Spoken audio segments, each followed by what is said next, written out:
హరీష్ గారు నమస్తే అండి. నమస్తే అండి. సార్, ఈ మధ్య కాలంలో ఒంటరితనం, స్ట్రెస్ వీటి వల్ల చాలామంది సఫర్ అవుతున్నారు. సో దీన్ని భక్తి ద్వారా ఏమైనా తగ్గించుకోవచ్చు అంటారా? నిజంగా భక్తి స్వాంతం కలిగిస్తుందంటారా? ఒంటరితనానికి భక్తి ఒక్కటే మార్గం. ఓకే. భక్తి ఉన్నది కూడా ఈ ఒంటరితనాన్ని పోగొట్టడానికే.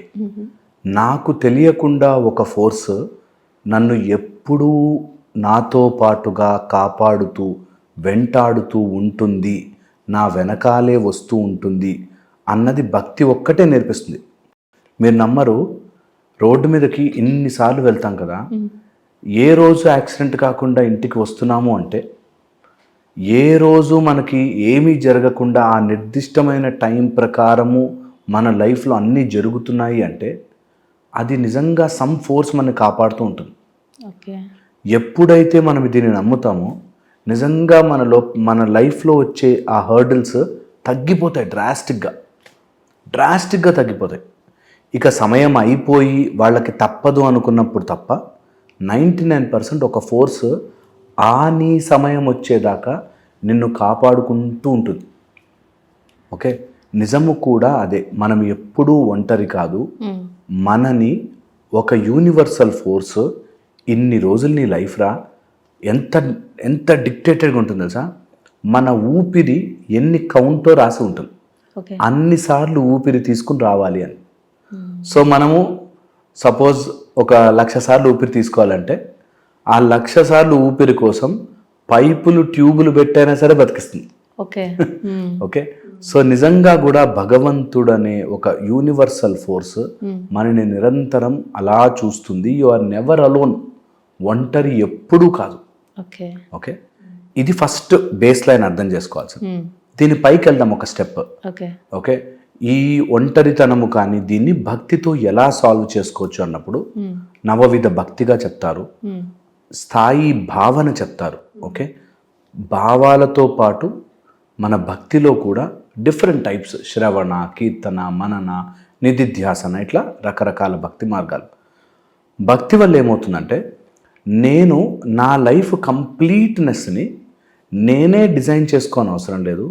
కొన్ని థింగ్స్ నాకు డిజైన్ అయి వస్తాయి. సో ప్రతిదానికి నేను బాధపడాల్సిన అవసరం లేదు. ఆయన ప్లాన్లో ఏముందో అనే ఒక హయ్యర్ థాట్ ప్రాసెస్ వస్తుంది. సో భక్తి దానివల్ల హెల్ప్ చేస్తుంది. ఇంకొక ప్రాసెస్ ఏంటంటే భక్తిలోకి వెళ్ళగానే ముందు ఒక సరెండరెన్స్ వస్తుంది.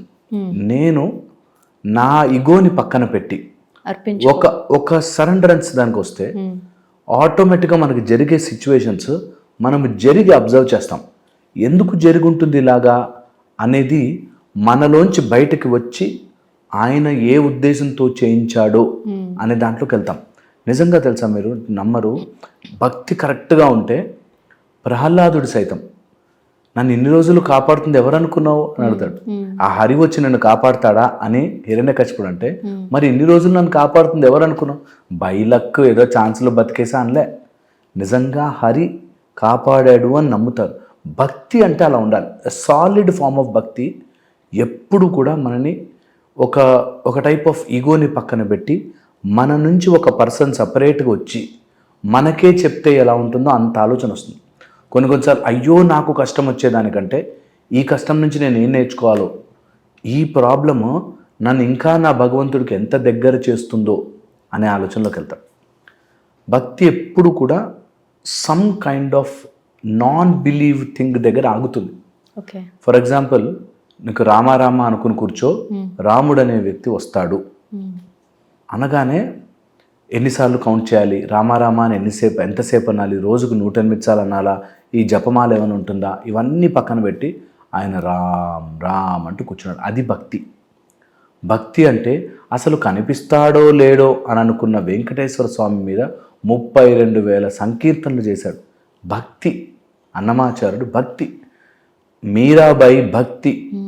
సమ్ ఫార్మ్ ఆఫ్ ఒక టోటల్ డెడికేషన్ ఉన్న రోజున మనం you are never alone. In fact లోన్గా ఉండడం ఇష్టపడతాం. ఇంకా వీళ్ళతో నాకు పని లేదు అనేది సాలిట్యూడ్గా మారుతుంది. అండ్ ఆ ప్రశాంతతని ఎంజాయ్ చేసిన వాడు ప్రపంచమంతా ఉంది, ఆనందంగా ఉంది, ఎవరు లేకపోయినా ఆనందంగా ఉంటుంది. అందుకే భక్తి చాలా చాలా హెల్ప్ చేస్తుంది. ఈ రోజుల్లో కంపల్సరీగా అవసరమైనది భక్తి, సమ్ ఫార్మ్ ఆఫ్ భక్తి. మన ధర్మములో గొప్పతనం ఏంటంటే నువ్వు ఎలాగైనా భక్తి తీసుకో. అది నువ్వు కోతిగా, కప్పగా, ఒక యానిమల్గా, జంతువుగా ఎలాగైనా తీసుకో, దాని మీద భక్తితో ఉండు. ఏదో ఒక విధంగా సమ్ ఫార్మాట్ నువ్వు రెడీ చేసుకో. అది ఒక చుక్క కావచ్చు, ఓంకారం కావచ్చు, దేని మీదైనా పూర్తి ధ్యాసతో నువ్వు దేని మీదైతే పూర్తి నమ్మకం పెట్టుకుంటావో అది భక్తి. అది నీకు ముక్తినిస్తుంది. ఈ బంధాల నుంచి నిజంగా ముక్తినిస్తుంది. ఆ సపరేషన్ వచ్చేదాకా మనకు నిజంగా అర్థం కాదు. భక్తి అంటే కొబ్బరికాయలు కొట్టడమా లేకపోతే ఆరతులు ఇవ్వడమానే కాదు. నేను కంప్లీట్గా ఆయన కోసం చేస్తున్నాను. నిజంగా కూడా ఒక రాయి ఉంది కదా, గుడిలో రాయే కదా మీరు పూజించేది అని చాలా రాంగ్గా చెప్తుంటారు. నిజం కూడా భక్తే దానికి పవర్ ఇస్తూ ఉంటుంది. నేను ఎంత నమ్మానో ఆ భగవంతుడిని అంత నాకు నిజంగా నిదర్శనాలు కనిపిస్తూ ఉంటాయి. అండ్ ఒకసారి కనిపించాక ప్రూఫ్తో పని ఉండదు. That's the good part. ఒక్కసారి నాకు నిదర్శనం కనిపించాక ఏముంది ఆ రాయిలో అంటే, అరే నీకు కనిపించట్లేదు, నాకు బ్యూటిఫుల్గా కనిపిస్తుంది అనే దాంట్లోకి వస్తుంది. సో భక్తి కెన్ మేక్ ఎనీథింగ్. ఒకవేళ ఎవరికైనా చేసుకోవాలి ఈ వీడియో ద్వారా, అవునా భక్తిలో అంత పవర్ఫుల్ ఉందా, నేను ట్రై చేస్తా అని అనుకుంటే ఒక యూనివర్సల్ ఫోర్స్ని తీసుకోండి.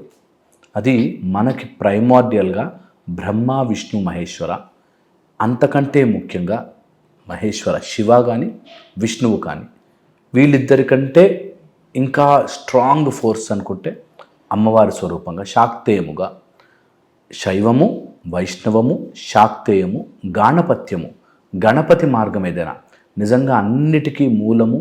మన లైఫ్లో ఉండే హర్డిల్స్ అన్నిటినీ పోగొట్టడానికి విఘ్న నాశకుడు వినాయకుడు. ఓకే, గాణపత్య మార్గం కానీ, లేకపోతే గణాలకి అధిపతిగా ఉండే సుబ్రహ్మణ్య స్వామి పాదం, ఓకే ఆ మార్గము కానీ, సుబ్రహ్మణ్య మార్గము చాలా చాలా పవర్ఫుల్. ఓకే, అది కాదనుకుంటే సౌమ్యము, మంచిగా విద్యలు నేర్పించేది సౌరము, సూర్య మార్గము. మేము ఫాలో అయ్యే మార్గం సూర్య మార్గం. అలా ఏదో ఒక మార్గం ఎంచుకోండి. శాక్తేయము కానీ, గాణపత్యము, శైవము, వైష్ణవము, ఇట్లా ఈ నచ్చిన మార్గం తీసుకుని అందులో ఒక ఫోర్స్ని రోజు ఏదో ఒక రూపంలో టచ్లోకి రండి, కాంటాక్ట్లో ఉండండి రోజు. అది నువ్వు పూజే చేస్తావా, నామమే జపం చేసుకుంటావా, తలుచుకుంటావా, ఏం చేస్తావో 24 గంటల్లో ప్రతి గంటకి ఒకసారి జస్ట్ తలుచుకుని ఆనందంగా ఉండండి. ఏదో ఇస్తారని కాదు, ట్రాన్సాక్షనల్ కాదు. ఇంకా నేను భక్తి చేశా కదా నాకేంటి, ఇలా కంటే నువ్వు ఎక్కడున్నా సరే నేను ధ్యాసలో ఉంటాను అనే దాంట్లోకి వెళ్ళగలిగితే mind will become more peaceful. And భక్తిని రియల్గా ఎంజాయ్ చేయడం స్టార్ట్ చేశాక ఒంటరితనం అనేది ఉండదు వాళ్ళకి. ఎందుకు అప్పుడు అందరూ బాగా కనిపిస్తారు, అందరూ మన చుట్టూ ఉన్న వాళ్ళందరూ గొప్పగా కనిపిస్తారు. ఇది భక్తి లేని వాళ్ళు, భక్తిగా ఉన్నాను అనుకునే వాళ్ళు ఇతరులు నన్ను మార్చే ప్రోగ్రాంలో ఉంటారు. అంటే నేను బాగా పూజ చేసుకుంటాను, నా కూతురు ఏంటో అండి పూజ చేయట్లేదు, ఏంటో నా కూతురు ఇంకెప్పుడు తెలుసుకుంటుందో అనే దాంట్లో పడరు. భక్తి ఉన్నవాళ్ళు నేను భక్తిగా ఉంటా, నా కూతురు నేర్చుకుంటుందా నేర్చుకోరా, ఏదో రోజు అది నేర్చుకుంటుంది, చూసి నేర్చుకుంటారు అనే దాంట్లో ఉండాలి. కానీ నా భక్తిని అందరూ గుర్తించాలి అనే దాంట్లో ఉండరు. ఓకే, ఇది కనుక తెలుసుకుంటే లైఫ్ ఈజీగా మారుతుంది, ప్రశాంతంగా ఉంటుంది. అండ్ మోర్ ఆఫ్ ఆ గాడ్లీనెస్తో కనెక్ట్ అయ్యాక జీవితంలో పుండులాగా మారిపోయే హీలింగ్స్ ఉండవు. అంటే ఎప్పుడో జరిగిపోయిన బాధ, వాళ్ళు ఎవరో మోసం చేశారు, రిసెంట్మెంట్, అయ్యో నేను ఇలా అయిపోయానేంటి, ఇందులోంచి బయటపడిపోవడానికి ఇది ఒక్కటే మార్గం. సో భక్తి అందరూ స్టార్ట్ చేయాలి. సమ్ ఫార్మ్ ఆఫ్ భక్తి వినండి, పాడండి, కీర్తన చేయండి, స్మరణ చేసుకోండి, నామ జపం చేసుకోండి, ఏదో ఒక రూపంలో భక్తిలోకి రండి. ఇది మనకి బేసిక్గా భక్తి. అలా ఉన్నవాడికి అలోన్నెస్ అనేది ఫీలింగే ఉండదు ఎప్పుడు కూడా. థ్యాంక్ యూ సార్, ధన్యవాదాలు.